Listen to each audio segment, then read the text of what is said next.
Good afternoon বন্ধুরা। সকাল থেকে আমরা ভিডিও করতে পারিনি, কারণ সিজাকে নিয়ে খুব ব্যস্ত ছিলাম। সিজা হলো আজকে সকাল থেকে মনটা খারাপ, দাঁতে যন্ত্রণা, দাঁত তোলার ছিল, তাই সিজা খুব দাঁতটা নিয়ে খুব যন্ত্রণায় কদিন ভুগছিল। তো শরীরটাও খারাপ, তার মধ্যে টনসিলটাও ফুলেছে, ঠান্ডা লেগেছে। আলটিমেট সিজার আজকে দাঁতটা তোলা কমপ্লিট হলো, তাই জন্য আমিও খুব টেনশনে ছিলাম, সিজাও খুব ভয় ছিল। সিজা দাঁত তুলে এই মাত্র কিছুক্ষণ আগে ঘরে এসে তুলোটা ফেললাম। এবার সিজাকে একটা আইসক্রিম দেবো। তাই সিজা চুপচাপ, শরীরটা ভালো না তো, তাই শুয়ে আছে। পরে সিজা কথা বলবে বন্ধুদের সাথে।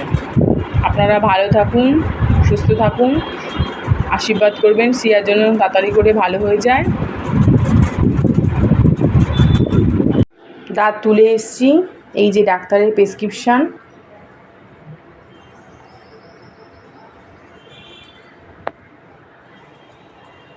এই যে এতগুলো ওষুধ দিয়েছে সিজাকে।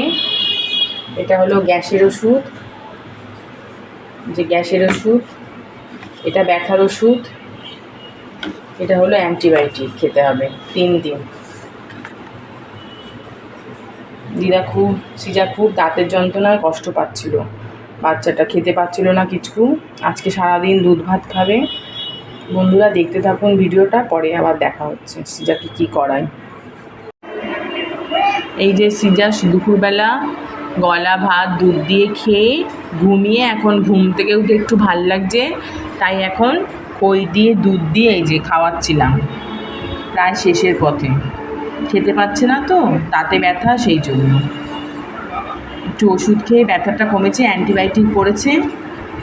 পরে সিয়া যখন কথা বলতে পারবে তখন কথা বলবে, এখন তো একটু অসুবিধা হচ্ছে, তাই জন্য।